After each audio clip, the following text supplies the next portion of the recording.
if you can hear children in the background. My kids are home from school, and today I thought it would be really helpful, because I've been getting this question a lot from a lot of my clients, to show you guys basically breakfast, lunch, snack, what I'm giving my kids, or ideas that I'm giving my kids, because truthfully, their blood sugar and the stability of their blood sugar is just as important as ours is.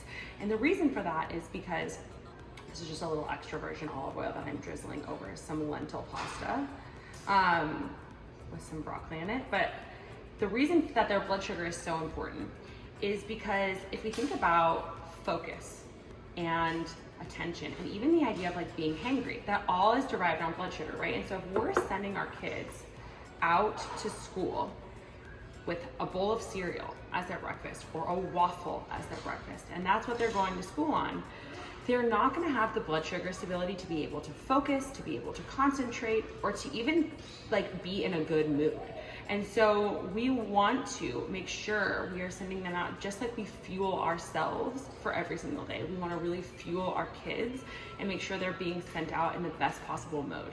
So typically my kids' breakfasts start with something like this, where it is a little bit of avocado, so some healthy fat here, a couple of eggs for some really good protein, and then healthy carbs from a starchy fruit like banana, and some blueberries. So the carbohydrates, the glucose, is going to be the instant energy burst that they get, whereas the avocado and the eggs are going to be that more long form energy source that sustains them until they get their snack. Now, if we are feeding our kids, again, something that's like super sugary and processed for breakfast, they might be hungry within the next hour and ask for a snack. Typically, my kids will not need a snack until the afternoon snack time, so that stretch between lunch and dinner. Wes will usually go to school, and I'll give him a protein-rich lunch as well. Sometimes we'll do something like tuna salad, which I know you don't want to be the mom that sends your kids to school with tuna salad, but we'll do something like that. Or beans, like chickpeas. Sometimes we'll do little salmon fillets and I cut them into nuggets. Today we are doing a lentil pasta. So lentil pasta has a ton of protein. It's typically 27 grams of protein in one serving. So a really great way to boost the protein for your kids. You'll also notice that the lentil pasta is really the only thing that's processed in this entire grouping of food that I'm doing for my kids all day, and their dinner won't have anything processed in it. Maybe a little bit of rice, but that's it. So they're really eating real whole food, just the way that I eat myself. And one of the really interesting things that you guys should know is that there's so much research and data out there that suggests that our kids really pick up on our eating cues, right? And so if we're making a conscious effort to eat healthy, they're going to want to emulate that and do the same, because they want to be just like us. They are copying the behaviors that you have. And so if you're making a really good effort to eat well, your kids are going to want to naturally do the same. It's also about what you're keeping in your home, right? And so if you're keeping a ton of processed junk food in your house for them, just don't keep it there anymore. And that doesn't mean that they can't go out and enjoy a donut on the weekends or some fun treats here and there. But it does mean that when we're eating at home, we have a good, healthy, strong foundational diet, and that's what's gonna see them into adulthood. And I know that's something that so many of us, including myself, didn't necessarily grow up with. Our parents were doing the best with what they could, and now we know more. There's so much information where your kids don't have to have things like Pop-Tarts or, you know, some sort of sugary snack for an after-school snack. They can have something like, my kids love this, cucumber slices, homemade hummus, where we just put some chickpeas and olive oil and sea salt in the food processor. You can also do a hummus that's from the store. Just make sure it's really simple, minimal ingredients. Some carrot or sweet potato fries that you pop into your air fryer. You can make beet chips, you can make carrot fries. My kids love all of those things, but again, I'm looking at, does it have protein and fat, which is from the hummus?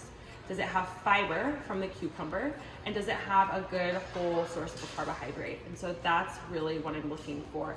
And our air fryer is truly the best investment we ever made back in COVID. I just throw stuff in there like chips like this, and I will either dehydrate them or air fry them, and I will bake them at like 400 or 425 for 10 minutes. And it's like the easiest little chip or French fry, and the kids love it, and there's no inflammatory seed oils or anything like that I have to be worrying about, thinking about how that might affect their mood, their energy, and their brain function and cognition. So we had the snack, that's usually like an after school thing. My kids will usually have a snack around 3 o'clock.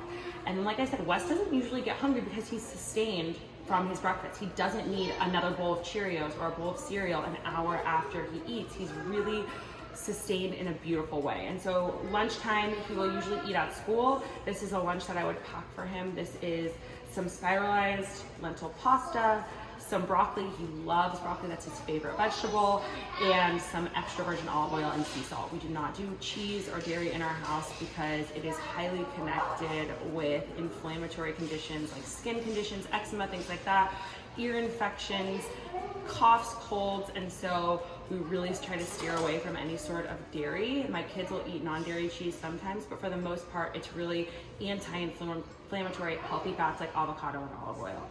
And so today we put this protein-packed pasta, like I said.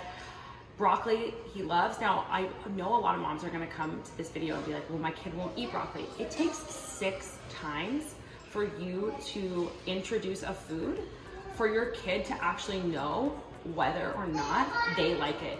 So if you haven't tried to introduce a food 6 times, yes, that many times, and I know it's frustrating because you just want your kid to eat, but at the end of the day, we want them eating well. We want to lay, like I said, that foundation for adulthood. And so if you can do that by trying to reintroduce foods, it took me introducing spinach into Wes diet in a variety of different ways. In smoothies, I'd saute it, I would steam it, I would chop it up and blend it into a chickpea salad.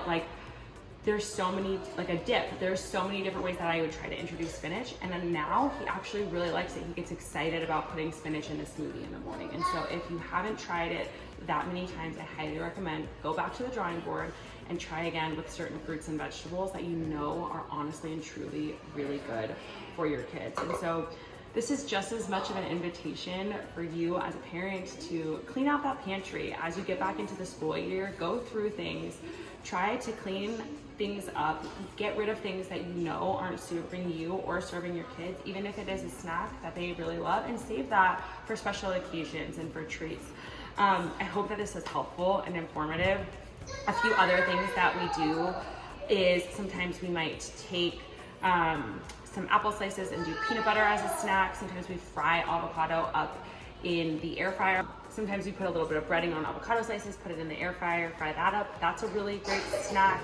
We have done little banana boats where we'll put nut butter or nuts and seeds on top.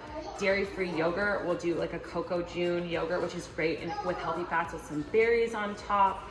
So they're not getting all that extra sugar that are in those yogurt packs and things like that. They're really getting healthy, real whole food. That's what you want to ensure and make sure of as a parent, and you want to make sure that there's protein, fat, and fiber on their plates, just like you would do for yourself.